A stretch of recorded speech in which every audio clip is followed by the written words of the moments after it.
The next type of insurance is all-risk property insurance. Simply, that's our property coverage, but in the insurance market, it's called all-risk.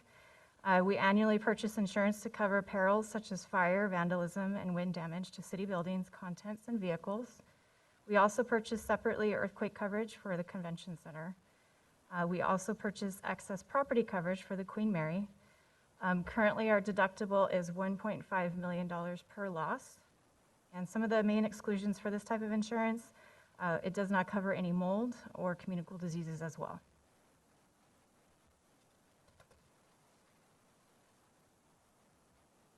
So some of the miscellaneous coverages that we purchase that are somewhat unique to our risk portfolio. We purchase separate policies to cover our underground storage tanks. We have a crime policy in place. We purchase drone coverage to protect the liability and the property of the drones used by the fire department and police department. We purchase marine insurance, which covers the Jones Act liabilities as well as our marine property, so our boats. Airport liability. Aircraft liability covers our two Euro air helicopters. Excess pollution is coverage for our fuel tanker at the heliport. Cybersecurity, we've only carried this coverage for 2 years, but it's very, very good policy to have in place with everything going on in the world. And then new to the policy portfolio this year is volunteer medical coverage. So that will cover all of our volunteers that work at our animal shelters or anything else where they might be injured in the scope of volunteering for us. So when we talk about insurance market, there's two types of insurance markets. There's a soft market and a hard market. In a soft market, there tends to be easier underwriting, increased capacity with lower limits, lower premiums and broader coverage. In contrast, in a hard market, we see tougher underwriting, reduced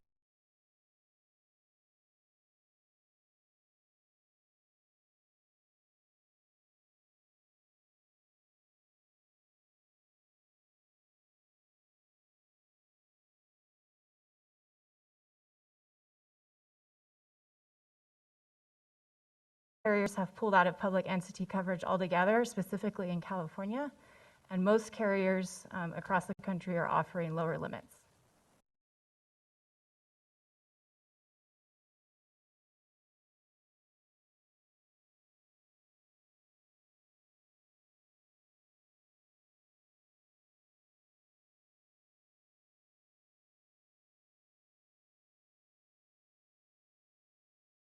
As there's increased litigation, there's broader definitions of liability, which causes the cost to increase.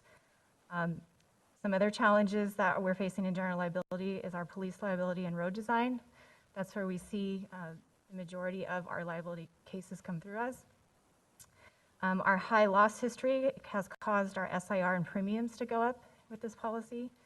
And as I mentioned before, it's a very hard market. A couple of the large settlements that we've seen that have affected our premium and our SIR in this policy. We had a slip and fall in 2016 that settled at $5.4 million. We had a claimant run over in the sand in 2016 with a $2.8 million, and an excessive force in 2017 for $9 million. So those are just 3 of the claims that have contributed to our loss history and contributed to the increase in premiums and SIR.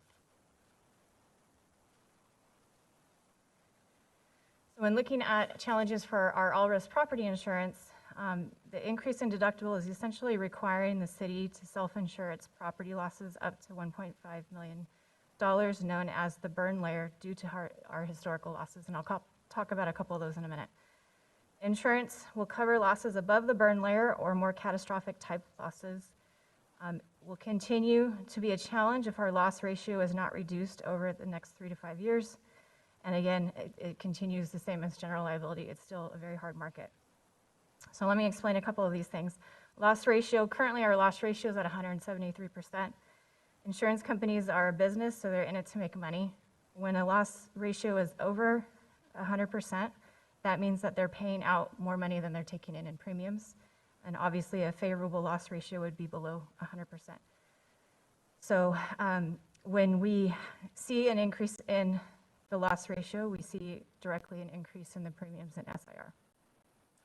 A couple of the losses that really contributed to our increase Can I just get some clarification, because it's not on the slide?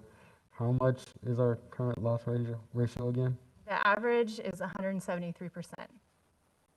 So to put in that perspective, for every dollar we pay the insurance company, they pay out $1.73 for us.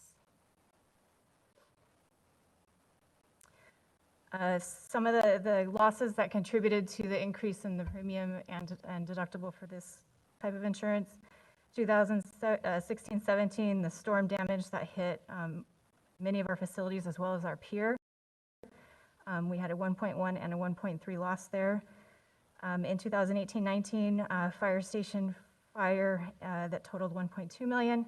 And then in the 2019-20 policy year, we had a significant fire at our fleet services totaling 3.3 million. So we do want to talk about some accomplishments and opportunities that we've seen. Despite increases in premiums, Long Beach is still doing better than many other agencies. One of our neighboring agencies was not able to continue to have their police liability included within their general liability program, but Long Beach, however, was able to maintain our police liability as well as be included in a special officer involved shooting, also known as OAS, SIR buy down program, and this will save the city money in a large lawsuit involving an officer involved shooting. We continue to partner with departments to work together to reduce risk exposures and reduce the overall risk exposure and liability of the city. But in general, the city's liability lawsuits have declined over the last year, including our police liability, so that's very promising in getting our trends back in a more favorable light for the market. And now I'd like to turn it over to Greg.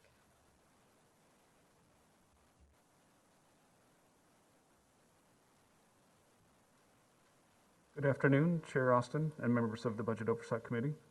My name is Greg Sorensen. I'm the Budget Analysis Officer for the Budget Office, and I'll be walking you through the fund structure and funding status portion of the presentation.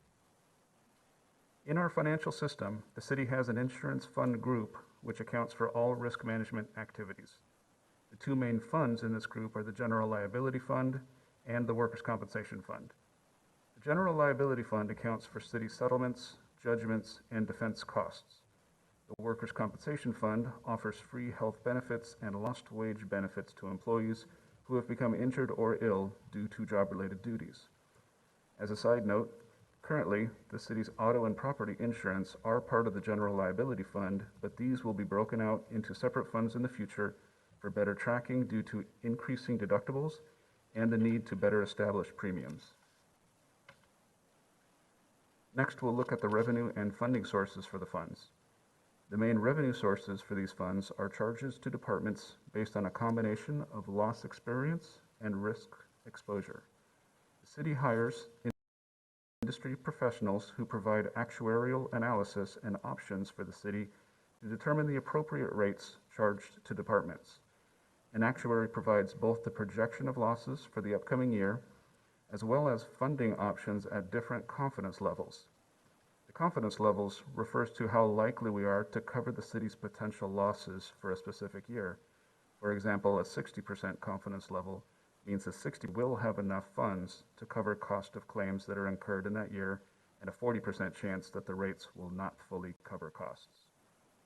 Rates are currently set at 60% for general liability costs and 65% for workers' comp costs.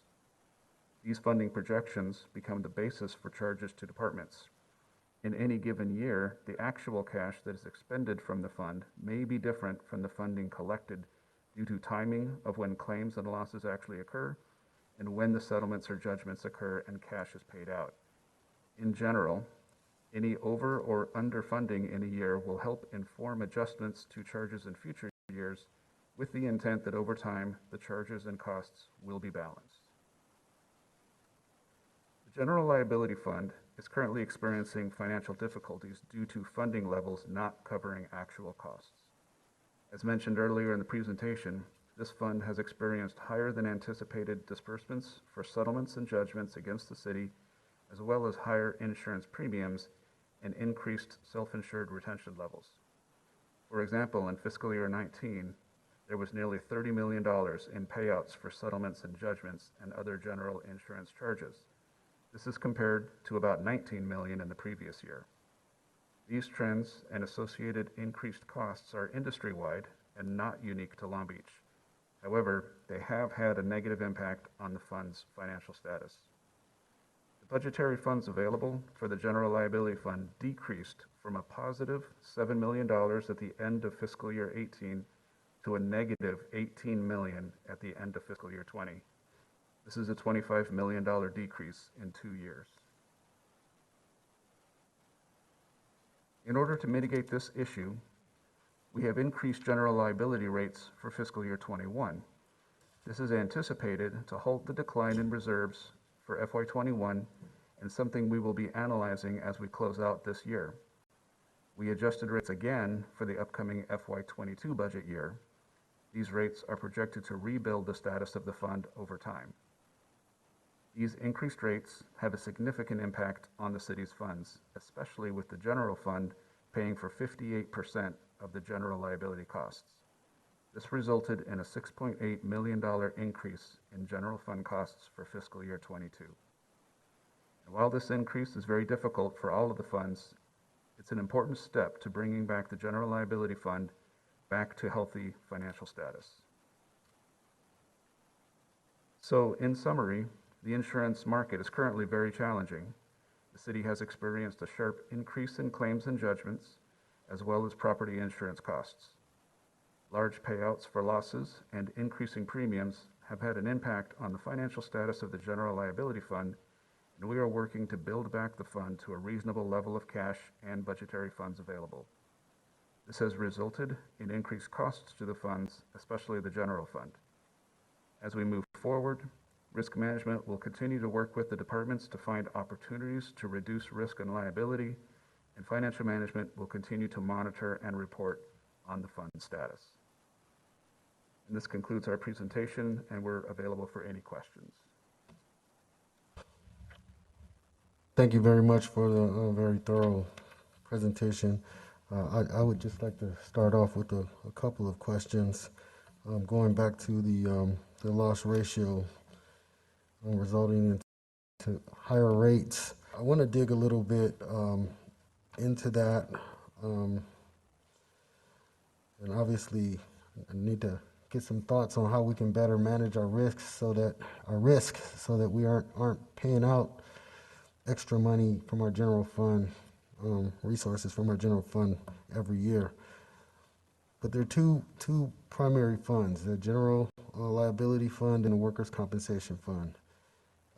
Where are we seeing the biggest increases in terms of, let's say, opportunities to mitigate?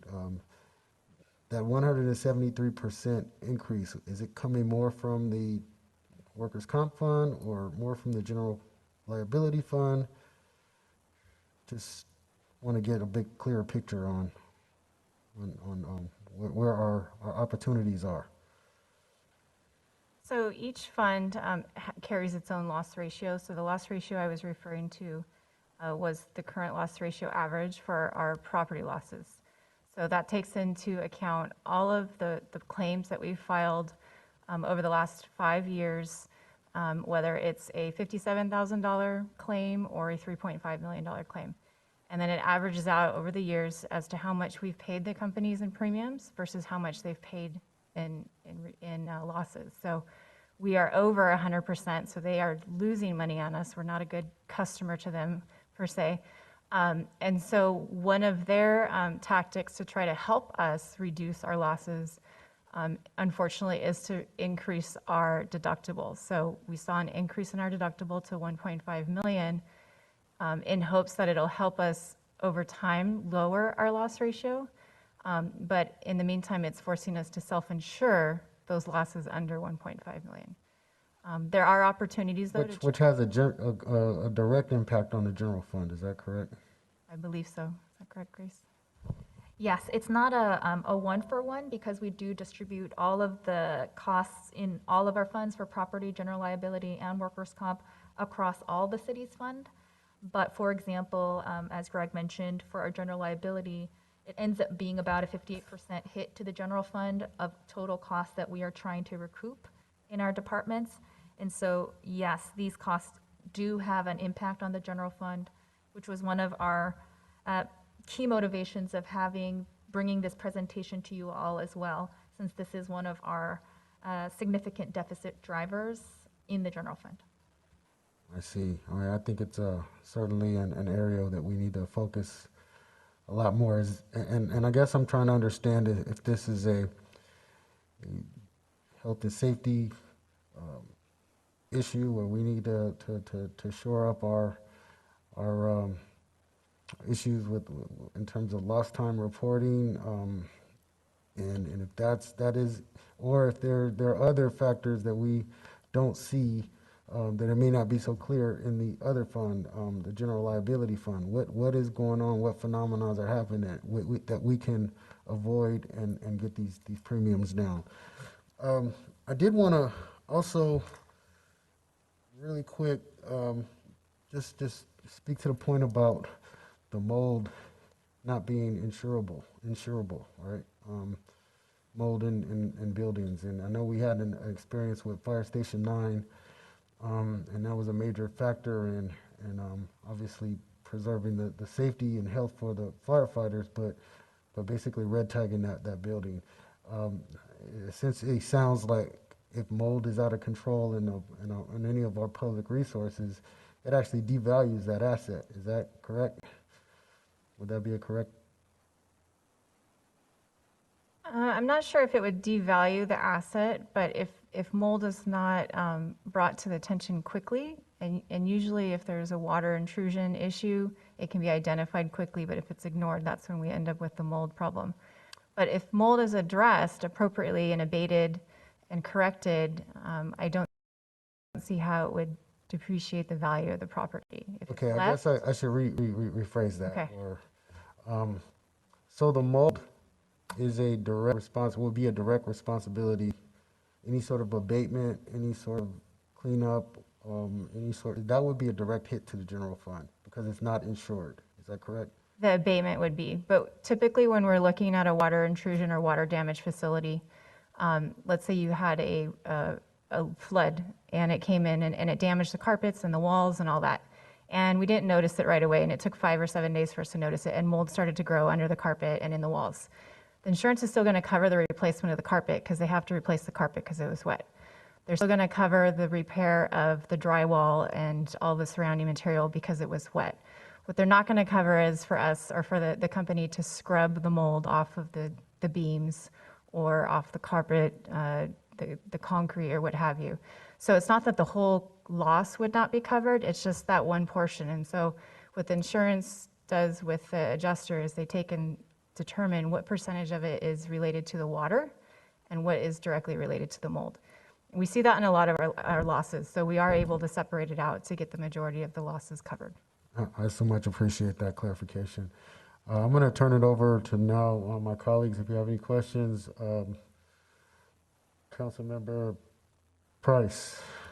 Thank you very much, and thank you for that presentation. I think there's just a lot of information about insurance policies that, I'll speak for myself, I don't know, and I don't really know how it works when we do have a council discussion on a potential lawsuit or a potential settlement.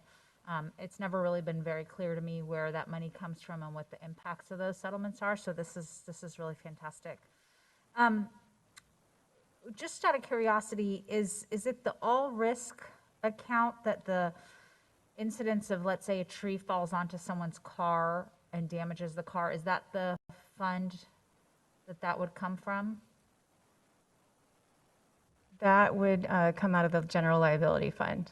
General liability, but in the beginning, the first couple of slides, you talked about two different, there was an all-risk, something about a risk? Yeah, in the insurance world, it's just called all-risk property coverage. And I think it's because it covers a couple different components of property insurance coverage. But if the tree fell and it didn't hit anyone and it didn't damage anything, but it was our tree, that tree per se could be covered by insurance.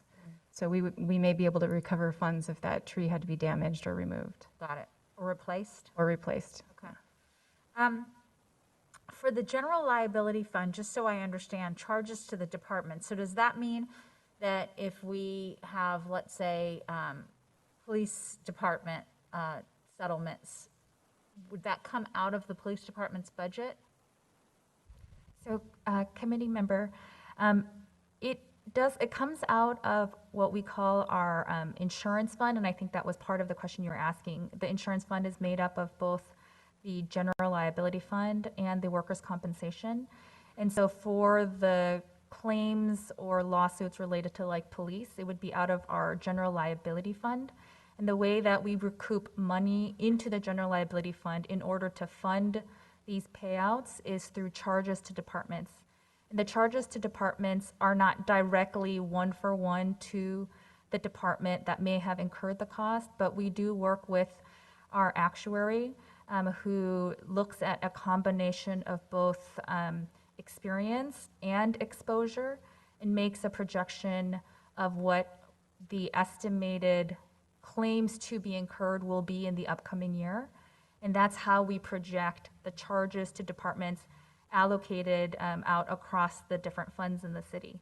So it is a bit of a, there is a timing factor to it as well, and an annual review and an update factor that is a part of it. It's not necessarily we get a bill and then that's immediately released. There is an estimation and then an allocation and then a true up of sorts and a reevaluation and a rebudgeting of the charges that go out to the departments. Does that number change annually, or does it stay roughly consistent? So recently, it has been not consistent. It has been going up. And part of that is because of what Jolene mentioned as being the hard market and our premium costs going up as well, but also some significant payouts even beyond what was projected incurring, and significant cash settlements and judgment costs going out. And so that has had an impact on our fund status. And so as we look at that status to develop our projections for the next year, we work with our actuary. And in order to recoup those losses, we have been establishing those rates to the departments higher. So that has been one of our significant challenges in the general fund and has been one of our, this past year, even superseding pension. Pension used to be the main expense driver other than negotiated increases and raises and things like that. But this past year, general liability superseded pension in terms of a cost driver. Okay, thank you for that. In terms of the number of suits or payouts, do we have any idea how we rank in terms of other cities of our size, in terms of the number of suits we get and the number of payouts, whether through a settlement or through litigation? I don't have that information off the top of my head. I just know in general, as a city of our size, we are doing fairly well. We're still able to purchase the insurance we need to protect all of our liability portfolio and our properties.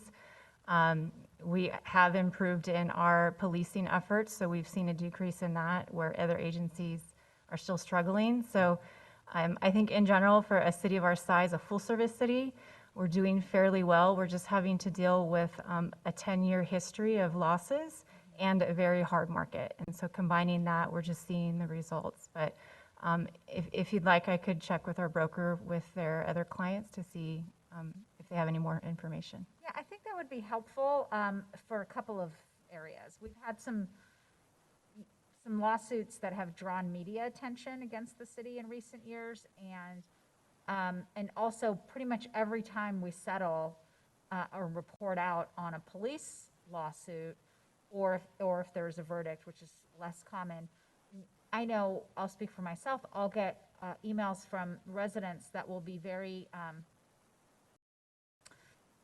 inclusionary, right? So they'll say like, this is evidence that we are having more lawsuits than other cities, or this is evidence that we aren't taking this seriously, or some things of that nature.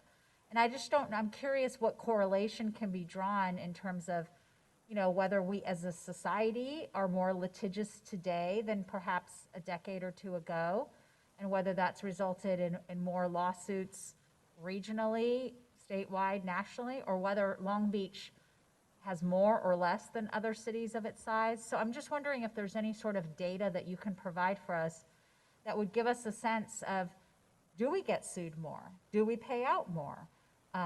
And that kind of thing. So anything that you could provide, I think would be very helpful. And then do we track really how we're doing in terms of the liability to the city following trial litigation versus early disposition of a case through some sort of a settlement? Are we tracking that at all?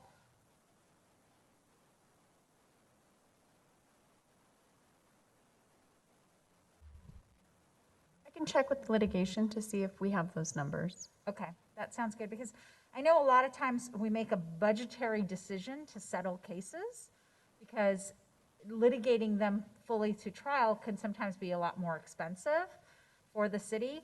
But at the same time, there's a perception that we're conceding some of the issues in the lawsuit by settling the case, which may not necessarily always be the reality. So I'm just curious, from a budget standpoint, is the city in a worse position when it litigates fully through trial as opposed to settling early?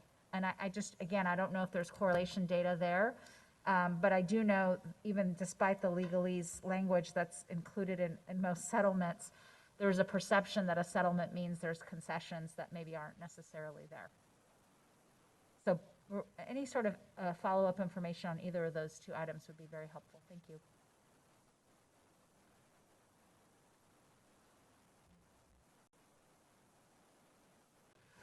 Thank you. I guess I thought you had more questions. Councilmember Uranga. Thank you, and thank you, Councilmember Price, for a very thorough inquisition. Making inquiries is not an inquisition.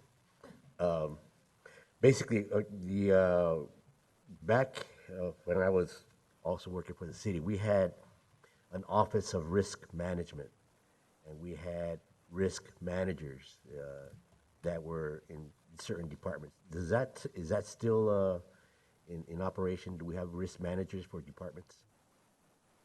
So we have a central risk management office, and then within that bureau, we have several safety officers and safety specialists that are divided amongst the various departments.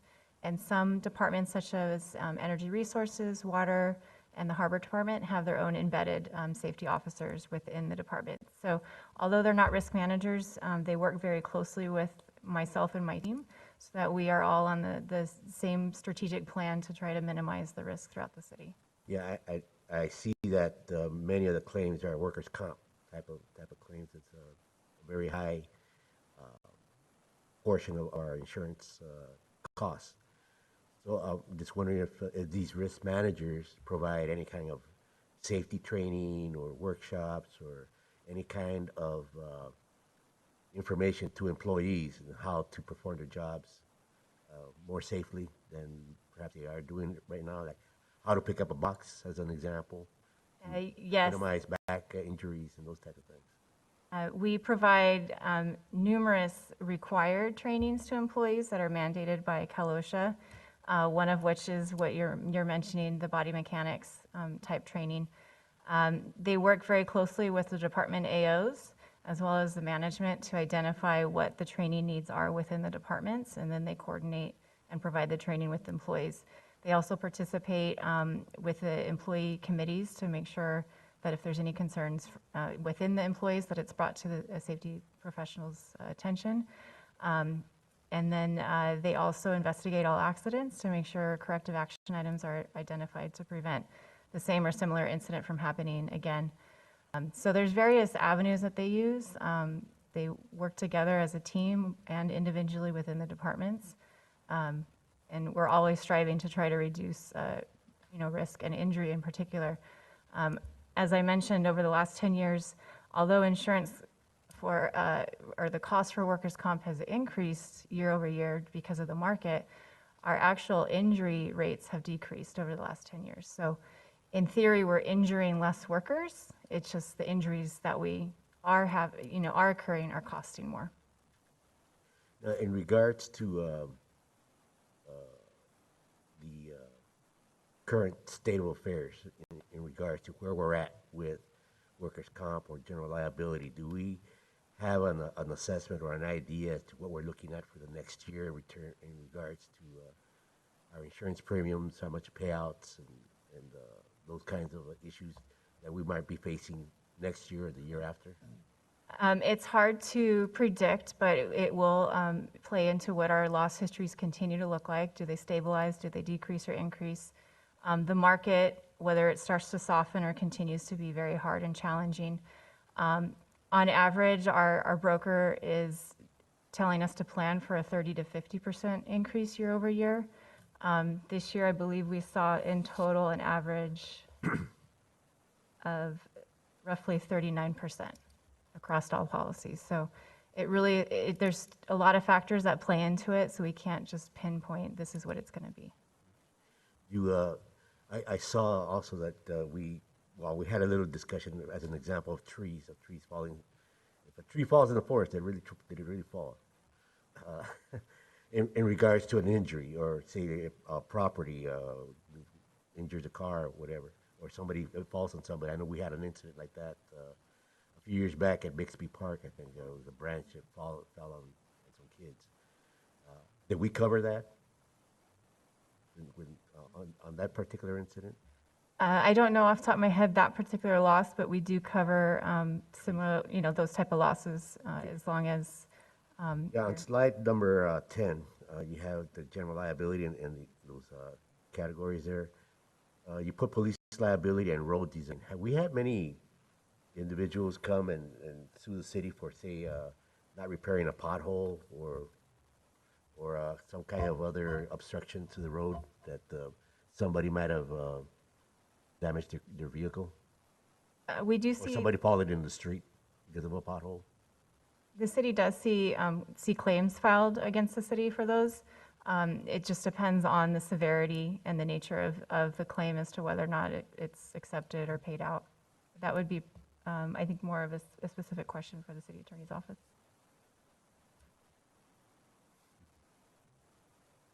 Yeah, we do get those types of claims. It's handled by the litigation division, but she answered the question as well. Well, I think that shows the importance of getting our streets repaired and our sidewalks fixed, because obviously it lowers our liability with our residents to make any claims of disrepair that the city is not taking care of. So I think that heightens the importance of our Measure A funds to keep our streets and alleys and sidewalks and trees trimmed. Okay, I think that's all I have, Chair. All right, I think this has been a healthy discussion and one that we need to continue to monitor as a budget oversight committee. I'd like to just propose maybe we look at, maybe a mid-year review on this insurance liability funds and just where we are. I just think that might be a healthy marker for us as a budget oversight committee, but helpful to staff as well in terms of direction from the council. So hearing that, are there any other comments behind the rail? Hearing none, are there any public comments on this particular item? Okay, hearing none, let's go to the vote. It's been motioned and seconded.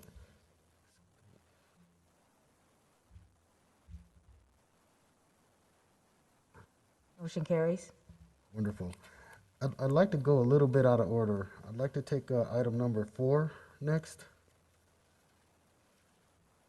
Item 4 is a recommendation to receive and file an update on the Ethics Commission administrative support and status. Okay, I will allow staff to get situated. While they're coming up, for this staff report, we have Becky Gardner, the Administrative Deputy City Manager, and Julian Cernuda, our Special Projects Officer, who will provide the staff report. Wonderful. Please proceed.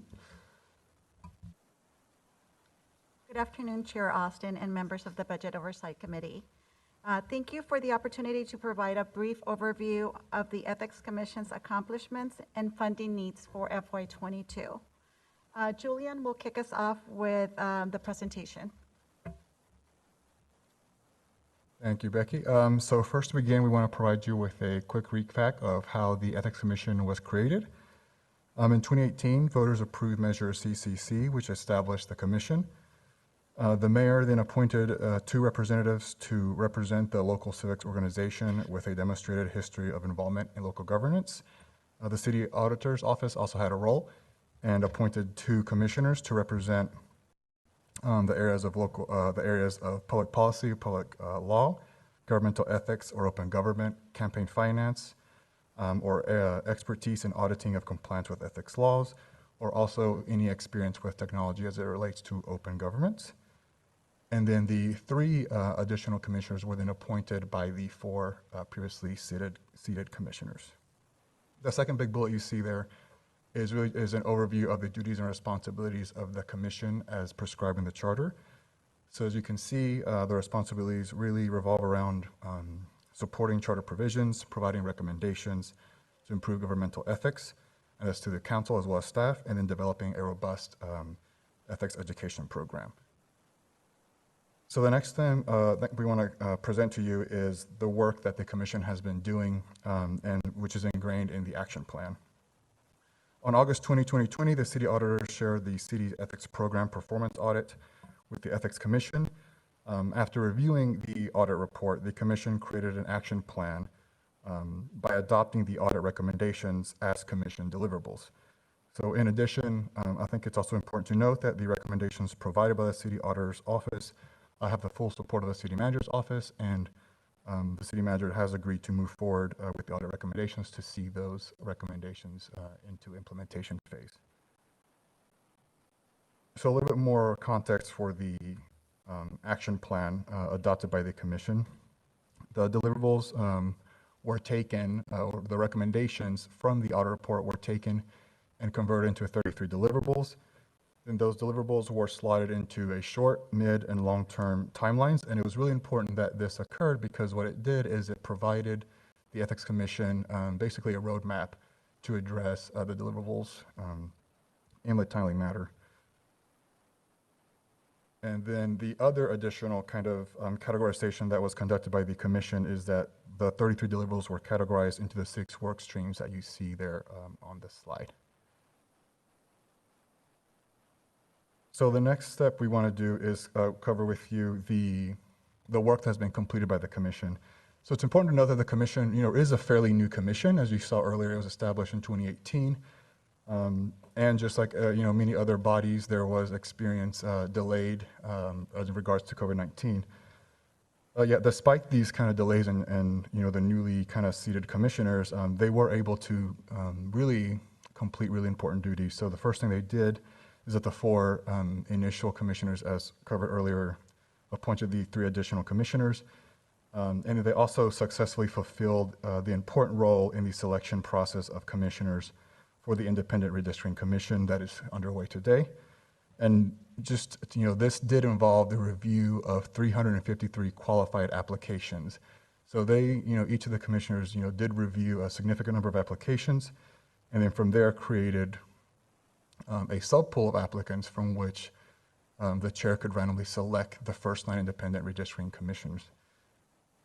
So after their role in the independent redistricting commission, the commission also completed what we consider to be critical fundamental work, including adopting the action plan that was reviewed earlier, the value statement, and a commission mission for the citywide ethics program. The last note on there is also equally important, which is defining what ethics means for the city. So what the commission did is that they incorporated the value statement and the code of conduct as part of the definition. And this really is considered an underpinning of what will become the city's training and education program down the road. And that's currently being worked on now as well. So we kind of took you a little bit of, how it was created, the work that has previously been done, and we wanted to spend a little bit of time kind of covering their current efforts. So during the coming months, currently the commission has really directed much of its work in understanding the status of various city policy elements, and they've drafted the Code of Ethics, Code of Conduct and Ethics that is making its way through the review process currently. The commission is also reviewing 2022 election materials, and this is very important because it's timely given the 2022 elections are upcoming.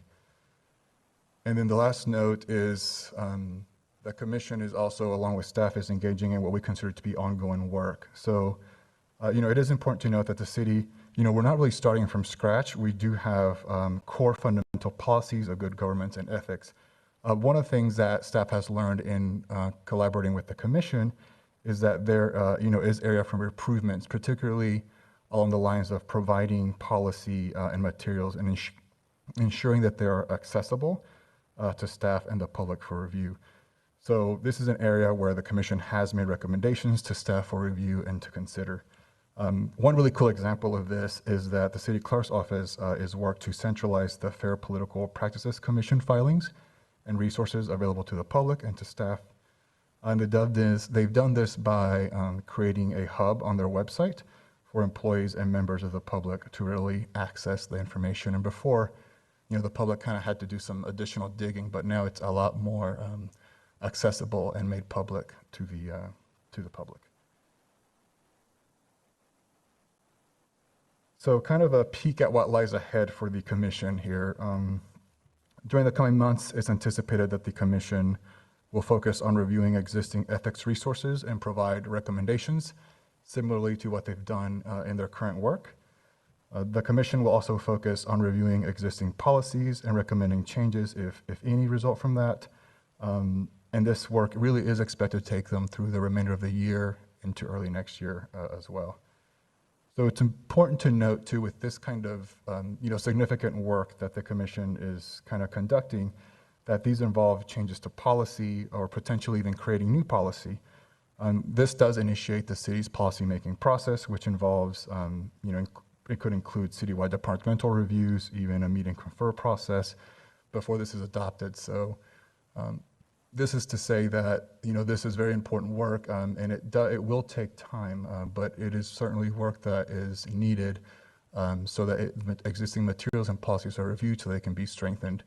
And this all ultimately is to contribute to creating a more robust and formal ethics education program citywide.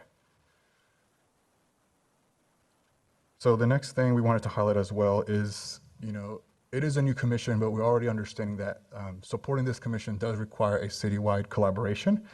The Ethics Commission is, kind of receives core support from the City Manager's Office, Becky and myself, the City Clerk's Office, City Attorney's Office, and also more recently the Human Resources Department, which is starting to play a really important role in helping us understand existing policies as they relate to on the ethical kind of scope there. And then more recently, we're also started to collaborate with outside agencies. So for example, we're engaging Cal State University Long Beach through the community internship program to interview students for an ethics internship position. And then our hope is that the ethics intern will assist staff with governmental ethics research while preparing the student for gainful employment after the internship concludes. So after the, next I think Becky's gonna cover the funding portion of the presentation. Thank you, Julian. So as Julian mentioned, when the commission was established in 2018, the commission was established without a budget, but staffing resources from the departments of the city manager, city attorney, and city clerk quickly came together to support the commission with no additional funding and in addition to staff members' core job responsibilities.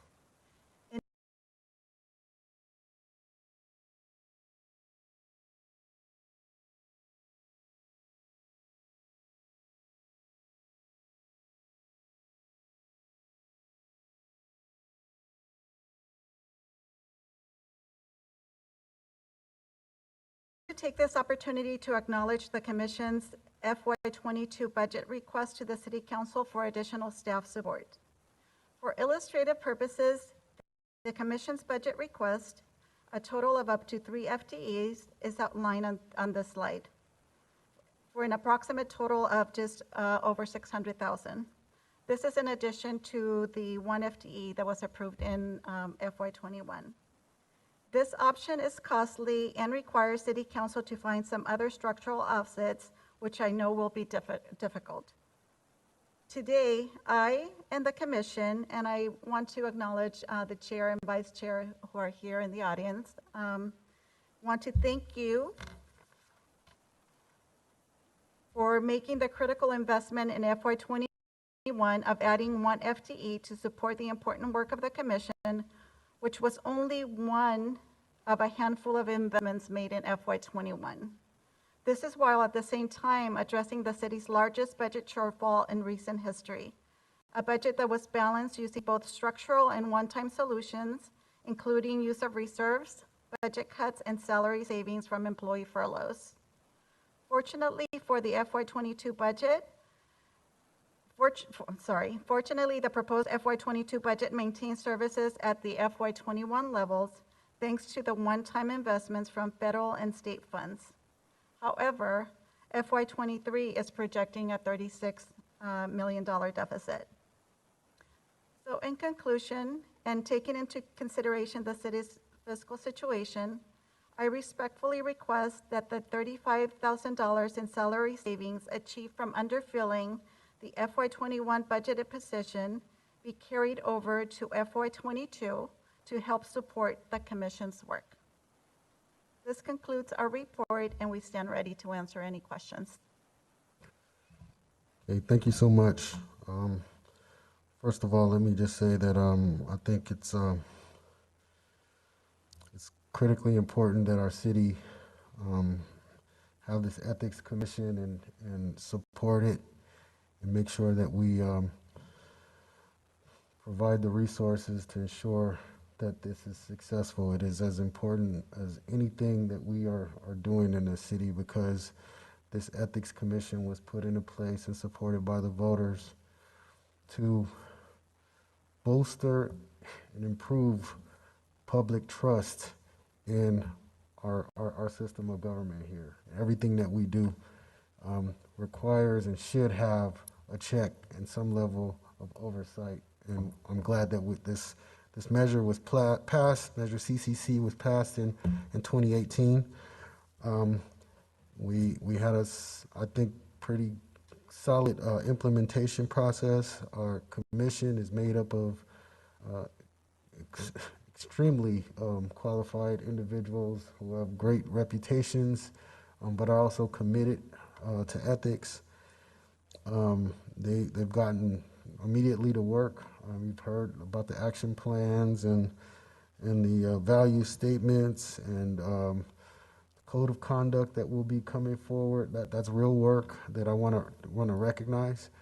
And before we go too much further, I'd like to just extend the opportunity for the chair, Wise, and the vice chair to come forward to say a couple of words, if you'd like to the Budget Oversight Committee.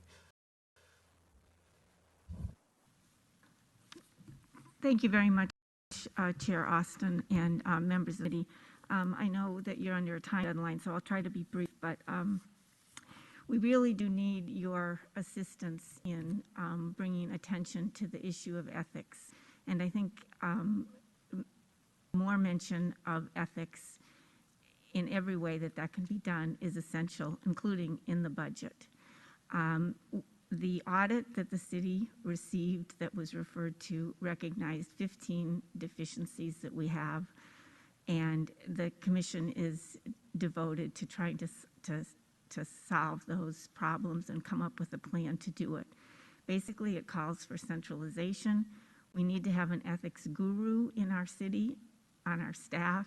We need to have subject matter experts in the different departments. It's that sort of thing that we're going to have to move forward with. There's lots of education that needs to be done. The steps that you have seen laid out are the groundwork for accomplishing that. but there needs to be more commitment of resources if we're going to be successful. And you just had a long discussion about risk management. I think we're on notice with the audit of where our issues are, and we need to set about to address them. And we welcome your leadership and support in that regard.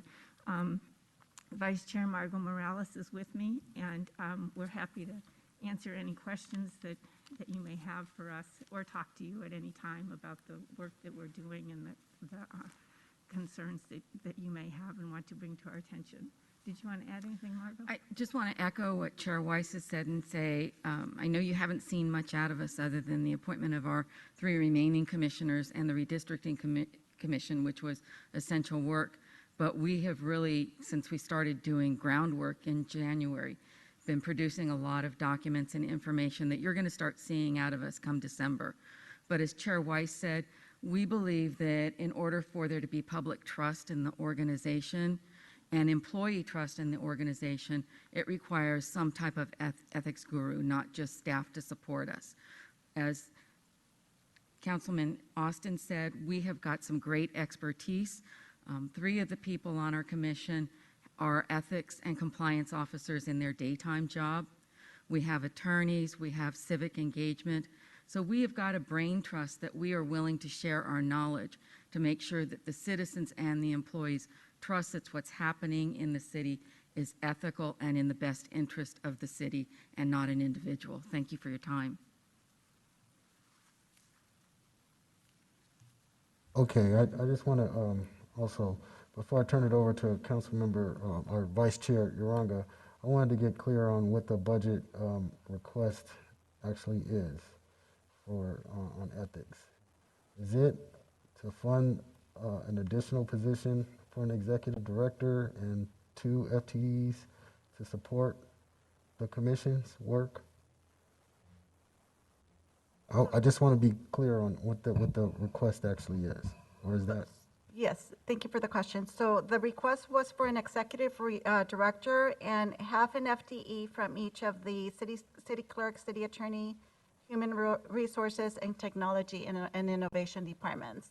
So the table that you have there is doing the executive director, and what we did is at midpoint, because I looked into the cities that have executive directors for ethics, and it ranged anywhere, depending on the city size, from 175 to like 245.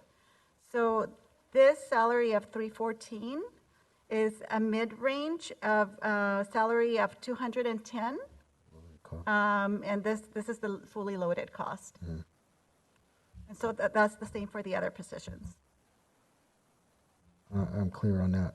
So this is helpful. And then there's a request that the FY21 salary savings of $35,000 Correct. be carried over to FY22.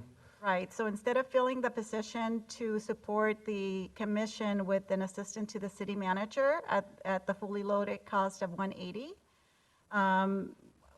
we decided to fill the position with a special projects officer to generate that savings so that we could have a cushion should we need materials or bring an expert in. Okay, well, thank you so much. I'm told that we're running short on time, but I just want to add that you know, again, appreciate the commitment. Thank you, Madam Chair and Vice Chair, for being present here today and your work on the Ethics Commission. I think it's critically important that we provide support to this voter-approved charter commission. I want to be very clear. It's a voter-approved charter commission, so the voters of the city of Long Beach have already put their weight and desire to see this commission succeed forward. And so we as a council should do the same.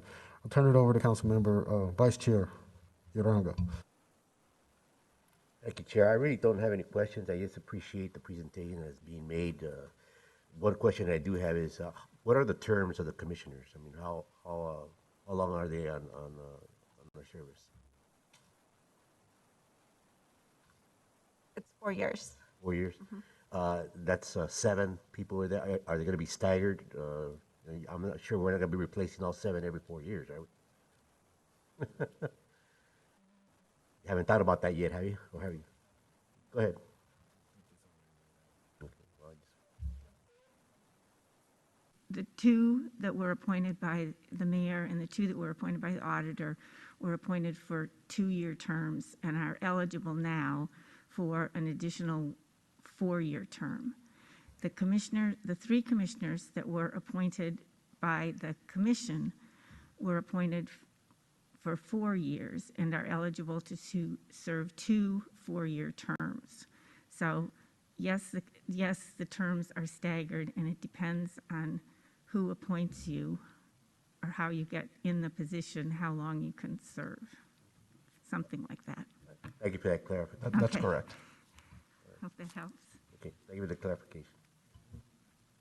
And just out of interest of time, this will be the last item before this body today. We will carry on what we did not get to next week, and so I just want to signal that and apologize to anybody who came to speak on any other items.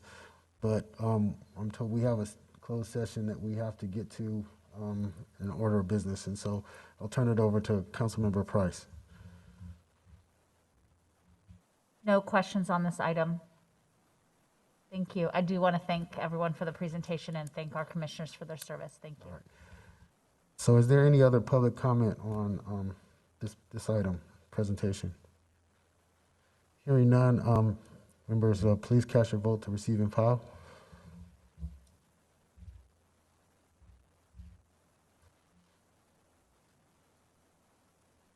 Motion carries.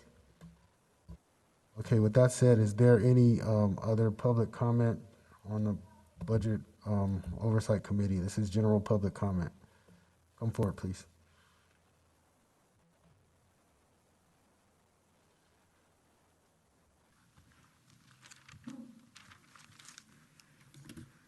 Hello, good afternoon, Chair Austin, Vice Chair Uranga, and Councilmember Price.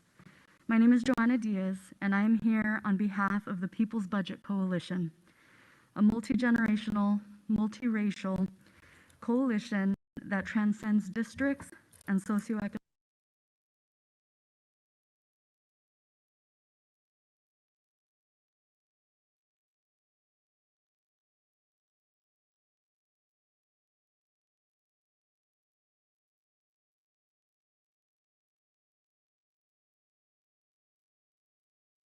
You have a duty to protect and represent.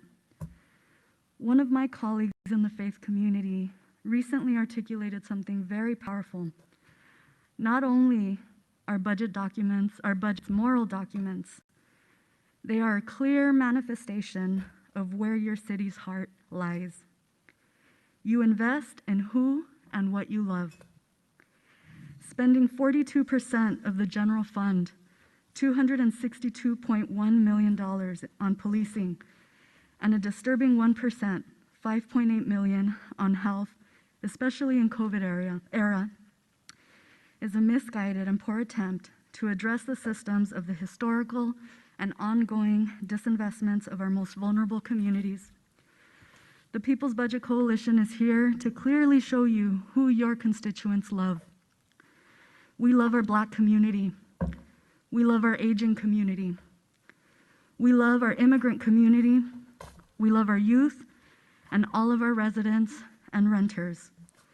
We ask that you show us where your heart lies by investing in the life-affirming resources for our Black communities, by investing in quality and consistent translation and interpretation to ensure genuine equity, by investing in a senior center and youth programs.